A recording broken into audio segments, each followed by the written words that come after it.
எண்ணிக்கை அதிகாரம் 33. விடுதலை பயணத்தின் தொகுப்பு. மோசே, ஆரோன் ஆகியோர் தலைமையில் இஸ்ரேல் மக்கள் எகிப்து நாட்டை விட்டு படைத்திரளாக வெளியேறி சென்றபோது அவர்கள் பயணம் செய்த பகுதிகள் இவையே. அவர்கள் புறப்பட்ட இடங்களை மோசே ஆண்டவர் கட்டளைப்படி படிப்படியாக எழுதி வைத்தார். அவர்கள் படிப்படியாக தங்கி புறப்பட்ட இடங்கள் இவையே. முதல் மாதம் 15ஆம் நாள் அவர்கள் ராம்சேஸிலிருந்து புறப்பட்டனர். பாஸ்காவின் மறுநாளில் இஸ்ரேல் மக்கள் எகிப்தியர் அனைவரின் பார்வையிலும் வெற்றிக்கை ஓங்கியவராய் வெளியேறினர். ஆண்டவர் அவர்களுக்கு சாகடித்த தங்கள் எல்லா தலைப்பேறுகளையும் அவர்கள் புதைத்து கொண்டிருந்த போது இது நடந்தது. அவர்கள் தெய்வங்கள் மேலும் ஆண்டவர் நீதி தீர்ப்பு வழங்கினார். இவ்வாறு இஸ்ரேல் மக்கள் ராம்சேஸிலிருந்து புறப்பட்டு சுக்கோத்தில் பாளையம் இறங்கினர். அவர்கள் சுக்கோத்தில் இருந்து புறப்பட்டு பாலை நிலத்தின் ஓரத்திலுள்ள ஏத்தாமில் பாளையம் இறங்கினர். பின் அவர்கள் ஏத்தாமில் இருந்து பயணமாகி பாகால் செபோனுக்கு கிழக்கே பிசுகீரோத்துக்கு திரும்பி மிக்தோலுக்கு முன் பாளையம் இறங்கினர். அகிரோத்தின் முன்னிருந்து கிளம்பி அவர்கள் கடல் நடுவே பாளையத்திற்குள் கடந்து சென்றனர். அவர்கள் ஏத்தாம் பாலை நிலத்தில் 3 நாள் பயணம் செய்து மாராவில் பாளையம் இறங்கினர். பின்பு மாராவில் இருந்து புறப்பட்டு அவர்கள் ஏலிமுக்கு வந்தனர். ஏலிமில் 12 நீரூற்றுகளும் 70 பேரீச்சை மரங்களும் இருந்தன. அவர்கள் அங்கே பாளையம் இறங்கினர். அவர்கள் ஏலிமில் இருந்து பயணமாகி செங்கடல் அருகில் பாளையம் இறங்கினர். பின்பு செங்கடலில் இருந்து கிளம்பி அவர்கள் சீன் பாலை நிலத்தில் பாளையம் இறங்கினர். அவர்கள் சீன் பாலை நிலத்திலிருந்து புறப்பட்டு தொப்காவில் பாளையம் இறங்கினர். அவர்கள் தொப்காவில் இருந்து பயணமாகி ஆலூசில் பாளையம் இறங்கினர். அவர்கள் ஆலூசில் இருந்து கிளம்பி ரபிதீமில் பாளையம் இறங்கினர். அங்கு மக்களுக்கு குடிக்க தண்ணீர் இல்லை. பின் அவர்கள் ரபிதீமில் இருந்து புறப்பட்டு சீனாய் பாலை நிலத்தில் பாளையம் இறங்கினர். சீனாய் பாலை நிலத்திலிருந்து பயணமாகி அவர்கள் கிப்ரோத்து அத்தாத்தில் பாளையம் இறங்கினர். கிப்ரோத்து அத்தாத்தில் இருந்து கிளம்பி அவர்கள் அட்சரோத்தில் பாளையம் இறங்கினர்.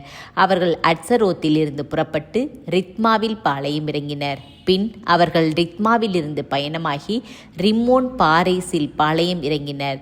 ரிம்மோன் பாரேஸில் இருந்து கிளம்பி அவர்கள் லிப்னாவில் பாளையம் இறங்கினர். லிப்னாவில் இருந்து புறப்பட்டு அவர்கள் இரிசாவில் பாளையம் இறங்கினர். பின்னர் இரிசாவில் இருந்து அவர்கள் பயணமாகி கெகேலாதாவில் பாளையம் இறங்கினர். கெகேலாதாவில் இருந்து கிளம்பி அவர்கள் செபேர் மலையில் பாளையம் இறங்கினர். பின்பு அவர்கள் செபேர் மலையில் இருந்து புறப்பட்டு அராதாவில் பாளையம் இறங்கினர். அராதாவில் இருந்து அவர்கள் பயணமாகி மக்கலோத்தில் பாளையம் இறங்கினர். மக்கலோத்தில் இருந்து கிளம்பி அவர்கள் தாகாத்தில் பாளையம் இறங்கினர். அவர்கள் தாகாத்தில் இருந்து புறப்பட்டு தெராகில் பாளையம் இறங்கினர். தெராகிலிருந்து பயணமாகி அவர்கள் மித்காவில் பாளையம் இறங்கினர். மித்காவில் இருந்து கிளம்பி அவர்கள் அசுமோனாவில் பாளையம் இறங்கினர். பின்பு அசுமோனாவில் இருந்து புறப்பட்டு மொசரோத்தில் பாளையம் இறங்கினர். மொசரோத்தில் இருந்து அவர்கள் பயணமாகி பெனையாக்கானில் பாளையம் இறங்கினர். பெனையாக்கானில் இருந்து கிளம்பி அவர்கள் ஓரகித்து காதில் பாளையம் இறங்கினர். ஓரகித்து காதில் இருந்து புறப்பட்டு அவர்கள் யோற்றுபாவில் பாளையம் இறங்கினர். பின்பு யோற்றுபாவில் இருந்து பயணமாகி அப்ரோனாவில் பாளையம் இறங்கினர். அப்ரோனாவில் இருந்து கிளம்பி அவர்கள் எட்சியோன் பெகேரில் பாளையம் இறங்கினர். எட்சியோன் பெகேரில் இருந்து அவர்கள் புறப்பட்டு காதேசு என்னும் சீன் பாலை நிலத்தில் பாளையம் இறங்கினர். அவர்கள் காதேசில் இருந்து பயணமாகி ஏதோம் நாட்டின் ஓரத்தில் இருந்த ஓர் மலையில் பாளையம் இறங்கினர். பின்பு குரு ஆரோன் ஆண்டவர் கட்டளைப்படி ஓர் மலைக்கு ஏறி சென்றார். அவர் அங்கேயே இறந்தார். இஸ்ரேல் மக்கள் எகிப்து நாட்டிலிருந்து வெளியேறிய 40ஆம் ஆண்டு 5ஆம் மாதம் 1ஆம் நாளில் இது நடந்தது. ஓர் மலையில் ஆரோன் இறந்தபோது அவருக்கு வயது 123. கானான் நாட்டிலுள்ள நெகேபில் வாழ்ந்த கானானியரான அராது மன்னன் இஸ்ரேல் மக்கள் வருவதை கேள்விப்பட்டான். பின்னர் ஓர் மலையிலிருந்து அவர்கள் புறப்பட்டு சல்மோனாவில் பாளையம் இறங்கினர். சல்மோனாவில் இருந்து பயணமாகி அவர்கள் பூனோனில் பாளையம் இறங்கினர். பூனோனில் இருந்து கிளம்பி அவர்கள் ஓபோத்தில் பாளையம் இறங்கினர். அவர்கள் ஓபோத்தில் இருந்து புறப்பட்டு மோவாபின் எல்லையில் உள்ள ஈயாபரீமில் பாளையம் இறங்கினர். ஈயாபரீமில் இருந்து அவர்கள் பயணமாகி தீபோன் காதில் பாளையம் இறங்கினர்.